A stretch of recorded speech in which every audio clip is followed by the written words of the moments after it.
amis, j'espère que vous avez apprécié la petite vidéo d'introduction. Nous allons commencer sans plus tarder. D'abord pour tous ceux qui n'ont pas encore lu le Python sur leur ordinateur, je vous conseille d'aller sur cette page anaconda.com. Là, vous allez sur Individual Edition. Quand vous y êtes, vous allez sur Downloads et vous déchargez l'installateur en fonction de la plateforme que vous avez. Ok. Quand vous avez un déchargé, vous installez et lorsque vous lancez le programme, vous verrez cette fenêtre Anaconda Navigateur et là je vous conseillerais de démarrer le Spider. Quand vous avez démarré le Spider, vous verrez cette fenêtre. La première fois que vous le démarrez, vous allez sur Tool Préférences et vous donnez la localisation, l'endroit où se trouve votre interpréteur Python, n'est-ce pas? Dans mon cas, c'est ici. Donc, vous allez sur interpréteur Python et vous mettez cette location, n'est-ce pas? Vous mettez OK. OK. Aujourd'hui, nous allons parler de l'affichage console. C'est en fait la première chose que vous allez apprendre, c'est avec la fonction print. Là, je peux dire salut. Et lorsque j'appuie sur play, vous voyez d'abord ici c'est tutoriel 1.py. C'est avec cette terminaison que toutes les fonctions Python sont sauvegardées, n'est-ce pas? Vous appuyez sur on et vous voyez là salut. Superbe. Nous allons aussi parler de la fonction input. Ça nous permet de capturer, d'entrer des données. Par exemple, nous allons dire mon programme va me demander de faire par exemple une calculation. Calcul 5 plus 5 fois 2, n'est-ce pas? Et le programme lui-même va calculer la réponse. Nous donne la même impression, 5 plus 5 fois 2. Et le programme va nous demander d'entrer notre réponse. Nous utilisons donc la fonction input. Et cette fonction, vous voyez dans la description, elle retourne une variable de type string, n'est-ce pas? str, c'est string. Ok. Voilà. Donnez votre réponse.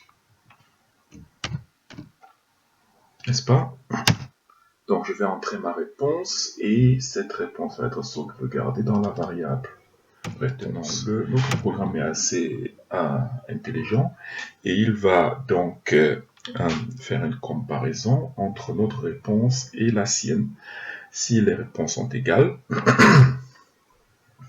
tout est OK, et le programme va nous dire super, la réponse est juste. Mais si ce n'est pas le cas, il va nous dire la réponse n'est pas juste, il va nous donner la vraie réponse. Toujours par la console, n'est-ce pas? OK. Donc, essayons d'abord ça à ce niveau.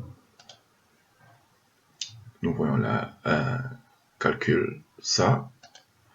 Donnez votre réponse, je dis par exemple 15. Et nous voyons nos deux variables que nous avons déclarées ici et ici. Nous voyons la première variable, c'est un string. La deuxième variable est un integer. Pour que nous comparions ces deux variables, nous devons les ramener au même type. Nous allons faire cela avec notre réponse. Nous allons créer une nouvelle variable, nous allons l'appeler castRéponse et faire une conversion en integer. Voilà. Maintenant que nous avons ça, nous allons introduire ce qu'on appelle une condition. Si notre réponse est égal à la réponse du programme,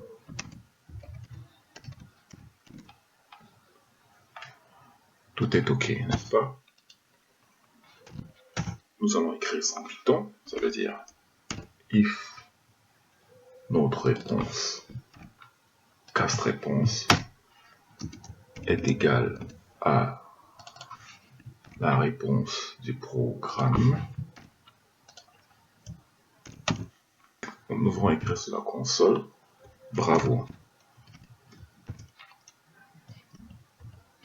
Si ce n'est pas le cas,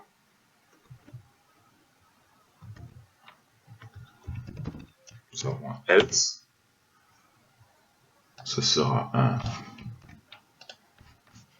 print mauvaise réponse,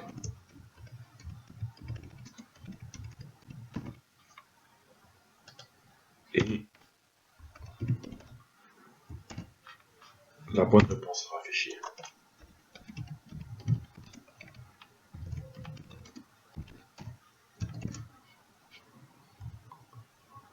Et là, nous donnons la réponse du programme. Essayons voir ça. Voilà, calcul simple 5 fois 2, je dis c'est 12 par exemple. Hein.